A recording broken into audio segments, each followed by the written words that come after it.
que nós paramos a aula passada. Então, gente, como nós já estudamos, eu já falei, já expliquei para vocês como que é a formação do solo, né? Então, o solo ele é o que é uma gradual fragmentação das rochas, né? Lenta, é lentamente.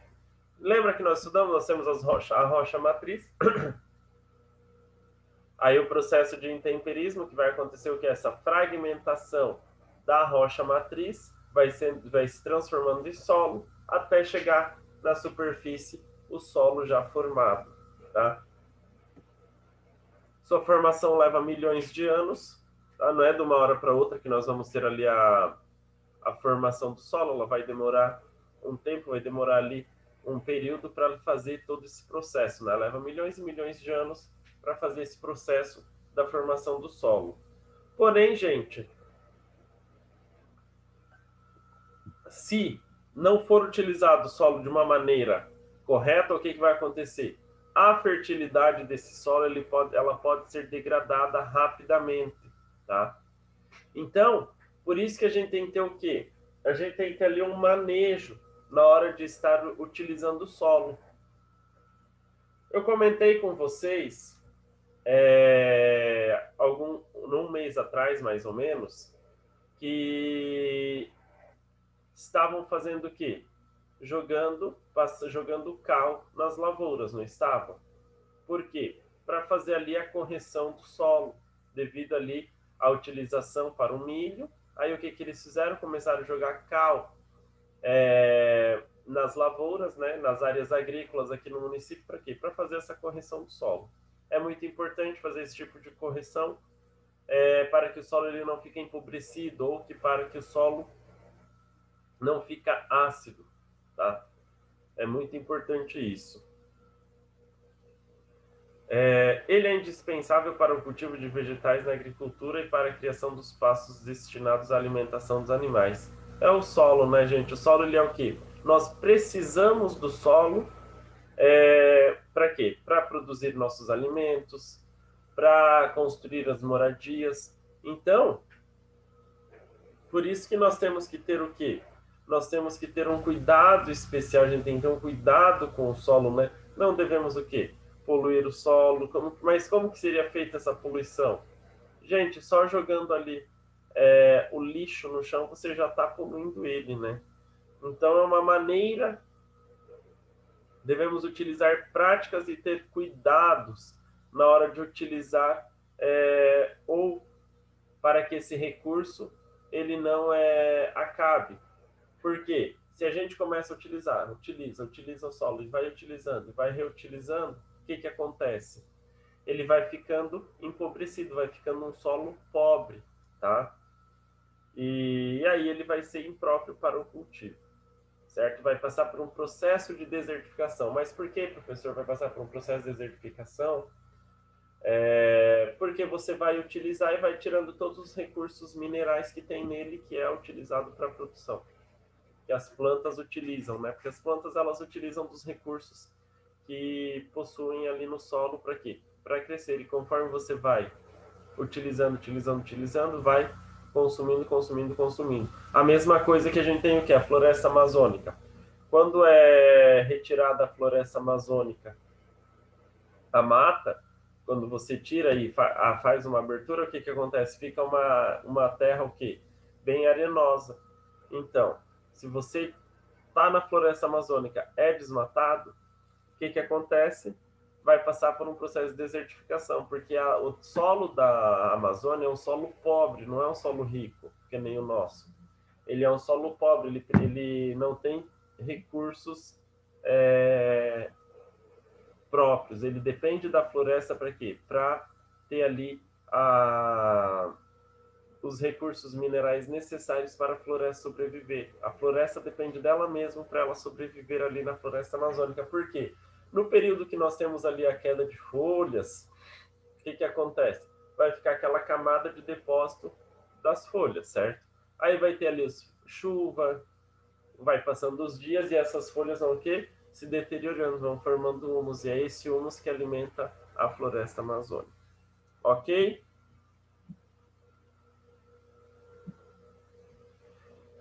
Os recursos minerais. Quem que lê para mim lá é Matheus, lê para mim os recursos minerais. Atualmente, os seres humanos aproveitam diversos minerais, utilizando principalmente na produção industrial e na alimentação. Pode continuar. De modo geral, esses recursos podem ser divididos em recursos metálicos e não metálicos. Os minerais metálicos e não metálicos, como o próprio nome diz, diferenciam-se pela presença de metal em sua composição. Podemos citar como exemplos de minerais metálicos o ferro, o ouro e a prata.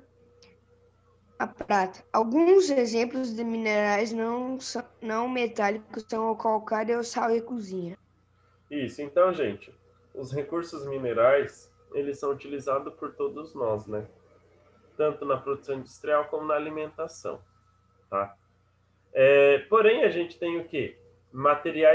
Minerais metálicos e minerais não metálicos, tá? Como o Matheus leu aqui para nós. Minerais metálicos, gente, ferro, ouro, prata, tá? São esses minerais metálicos. Minerais não metálicos, calcário, sal de cozinha que nós utilizamos para temperar os alimentos. O calcário, gente, o calcário que é muito utilizado ali na correção do solo, que nem eu falei anteriormente, tá? São exemplos de minerais não metálicos. Claro que vai ter mais do que esses que está sendo expostos aqui. Mas são alguns exemplos ali que a gente mais conhece, né? O ferro, o ouro, a prata, o calcário.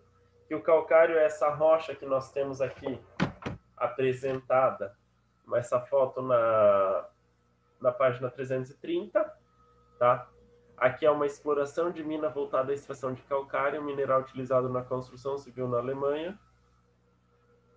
A exploração de recursos minerais, de modo geral, leva a grandes transformações nas paisagens terrestres, já que o recurso explorado precisa ser removido do subsolo ou de afloramentos na superfície. Aqui, na verdade, é um afloramento, tá, pessoal? Aqui nós temos um afloramento de calcário.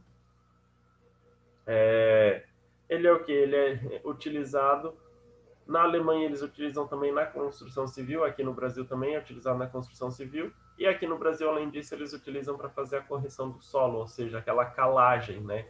Que é quando eles jogam ali, espalham calcário nas lavouras, para quê? Para fazer uma correção do solo. Virando a página 331.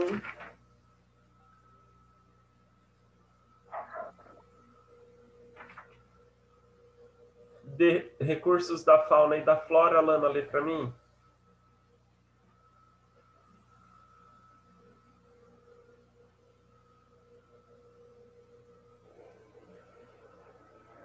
Não estou ouvindo. Tá, Prof, acho que está o estragado o áudio áudio dela dela. não funciona. Ah, tá, Sim, o áudio desculpa. dela não funciona. Luísa, lê para mim. Sem problema, Lana. Oi? As plantas e os animais são recursos naturais indispensáveis à vida humana. Em muitas sociedades tradicionais, a caça, a pesca e a colheita de frutos, raízes e sementes são atividades que representam a base do seu modo de vida. A agricultura e a pecuária desenvolvem, respectivamente, o cultivo de plantas e a criação de animais domesticados. Isso, então, gente, deixa só. Helena, lê pra, Helena não tá ali.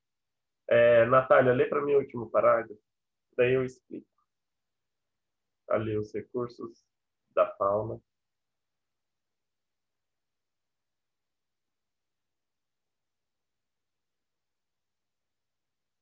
Professor, que sim. Tá?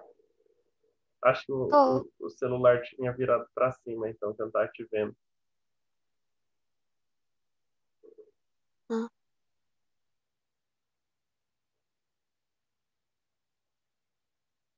Você lê para mim? É, Helena. ali nos recursos da fauna e da flora, né? Isso. As plantas e os animais são Não, não, recursos o naturais. segundo parágrafo. Ah, tá. Os recursos da fauna e da flora se exploram com respeito às leis ambientais, podem respeitar uma atividade importante para fornecer matérias-primas e abastecer o setor industrial. Isso, gente. Então, na fauna e na flora, o que que acontece? A fauna e a flora,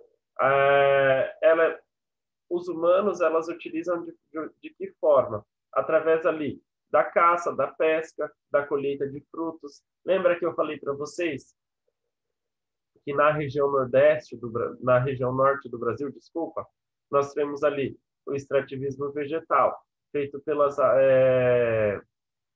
feito ali pelos povos ribeirinhas, pelos indígenas, que nós temos o quê? Temos o açaí, né, que é utilizado muito na região norte do Brasil, principalmente no estado do Pará, aonde que tem ali essa população que vende esse açaí. Nós temos também a castanha, né? Temos também na Amazônia, principalmente, na floresta amazônica, a extração do látex na borracha, através das seringueiras. Então, nós temos essas extrações vegetais. Elas são feitas quando a gente tem ali os povos ribeirinhos e a população indígena fazendo essa extração dos vegetais, não tem alteração na natureza. Por quê? Porque eles protegem a natureza. Além de eles proteger a natureza, eles estão retirando ali o próprio sustento, certo? Por isso que a gente tem que ter o quê? Tem que ter um cuidado na hora de fazer essa exploração. Claro que ali nós temos uma imagem na página 331 da derrubadas e exploração comercial da madeira, só que a gente tem que entender uma seguinte questão.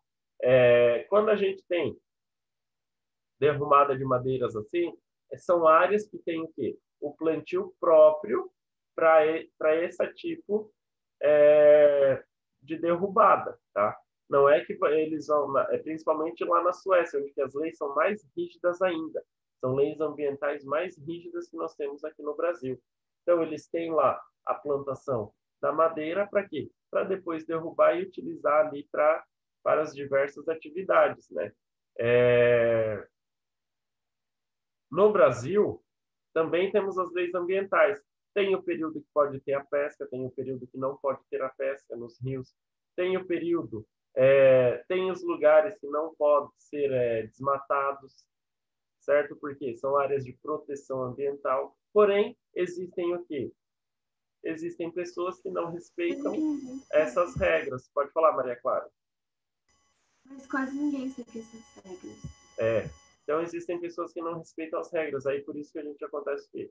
Esse desmatamento, certo? Na agricultura e na pecuária, nós temos o quê? O cultivo das plantas e a criação dos animais domesticados, tá? O que seriam esses animais domesticados? Suínos, aves, gado bovino, enfim. Esses são os três principais, mas nós temos ali infinitos, vários animais que são criados, né, para quê? Para a alimentação humana. Certo, pessoal? Lembrando que a pesca ela não ocorre só não ocorre só em áreas de território, né, onde que nós temos o que florestas, mas sim também no oceano. Lembrando que existem espécies no oceano que elas têm o quê? Tem épocas que não podem ser exploradas, tá? Por quê? Porque elas precisam ter ali o seu ciclo reprodutivo. Então, quando nós temos ali no oceano o ciclo reprodutivo de determinado animal, né, de determinado peixe, o que acontece? Ele não pode ser capturado, tá? Ele fica um período que, se for pego, paga multa e vai até preso. Então, gente, essa pesca que nós temos nos oceanos, elas também têm que obedecer uma série de critérios, né? Uma série de leis. Certo, pessoal? Alguma dúvida até aqui? Tranquilo? Sim ou não? Façam belezinha. Ixi, tá vendo? Vocês estão tudo com sono ainda. Acordaram agora, né? Gente, virando a página, lá na página 332, página 332, vocês podem fazer atividade 1 e 2. Qual, prof? Página 332, atividade 1 e 2.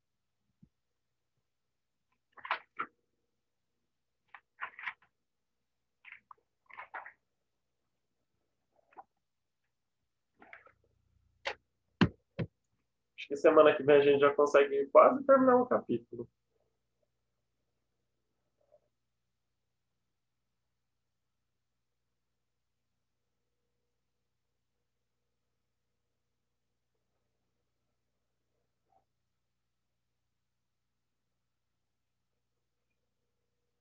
Podem começar a fazer atividade, faz a número 1, faz a número 2. Nós temos lá os produtos de recursos renováveis e não renováveis. Vocês podem pesquisar que você consome diariamente, tá?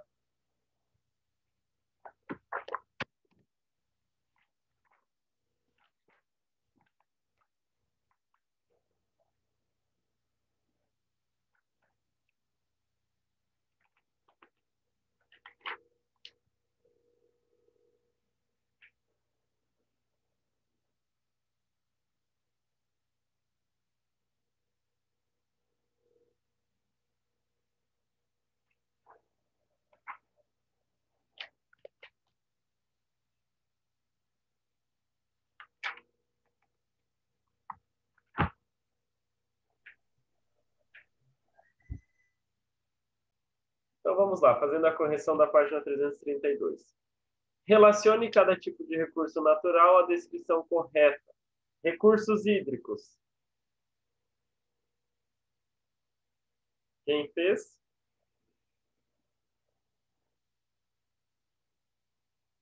Estão me ouvindo, gente? Qual? Segunda. Voltei, minha gente. Então vamos lá. Qual que é os recursos hídricos? Segundo. Isso, muito bem, é o segundo. Eu vou ler para vocês. Os recursos hídricos imprescindíveis à existência da vida no planeta. São renováveis desde que não seja poluído pelas atividades humanas. Tá? Então a gente tem ali recursos hídricos abundantes. Porém, se a gente não cuidar desses recursos hídricos, ele vai entrar em escassez também. Por quê? Porque ele se renova automaticamente. Agora, se o ser humano começa a degradar esses recursos hídricos, aí o que vai acontecer? Nós não vamos ter também. Tá? Recursos minerais.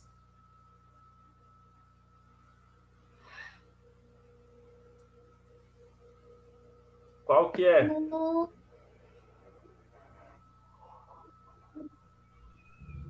O último. Muito bem, Luísa. O último. De modo geral, extraídos do subsolo, não renováveis, pois a formação desses recursos pode levar milhões de anos. Então, para a gente ter a formação de um mineral, gente, leva o quê? Milhões e milhões de anos para ele se formar, tá? Demora muito tempo.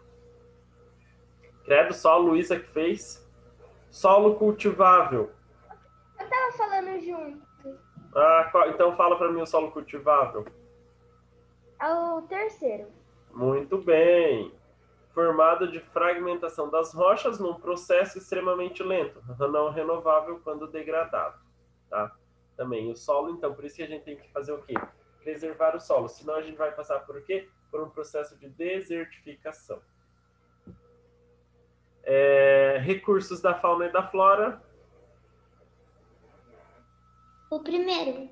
Isso. Renováveis, e se sua exploração for feita de modo a respeitar o ciclo de reprodução das espécies, vegetais e animais. Então, gente, quando nós temos ali um recurso da fauna e da flora, se a gente respeita ali as regras, o período de reprodução desses animais ou desses vegetais, o que, que a gente tem? Sempre vamos ter. Então, a gente sempre vai poder estar utilizando, certo? Na tabela abaixo, então, vamos ter ali classificando os tipos de produto em recursos renováveis e não renováveis, tá? Os tipos de produtos que a gente consome diariamente, produtos presentes em industrializados, né? Presentes em produtos industrializados. Quais são os recursos naturais renováveis que nós utilizamos diariamente? Alguém fez? Oi?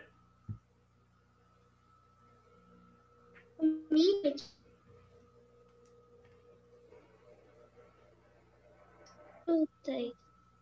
Não estou ouvindo. Frutas. Frutas?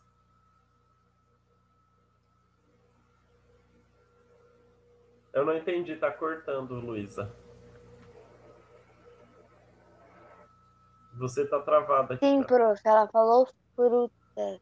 Tá certo? Então nós temos ali, ó, recursos renováveis que a gente consome diariamente. Água, vegetais cultivados, né, pela agricultura. Então todos os tipos de vegetais, as frutas são uma delas, né? São ali alguns dos exemplos que a gente consome diariamente. E recursos não renováveis? Quem que pega ali e utiliza utiliza que precisa ali muitas vezes quando a gente tem aula, a gente faz o quê? A gente se transporta, né? E utilizamos o quê? O petróleo. Do petróleo vem o quê? Vem a gasolina, certo? Então nós temos o petróleo também, que é um recurso não renovável, que ele demora milhões e milhões de anos e que praticamente utilizamos diariamente ali para quê? Para o deslocamento, certo? Vidro também? Oi? Vidro também, pode ser? Livro daí é um recurso renovável, que a gente é industrializado, que a gente utiliza diariamente. Por quê? Porque o livro vem da onde? Vem da celulose, né? Das folhas. Das folhas não, das árvores, né? Do tronco das árvores. Então, quando a gente tem ali para a produção das folhas, o que que acontece? Vai ter uma plantação... Ah, vidro! Vidro também. Eu pensei que era livro, desculpa. Vidro também. Professor, tablet é renovável? Oi? Tablet é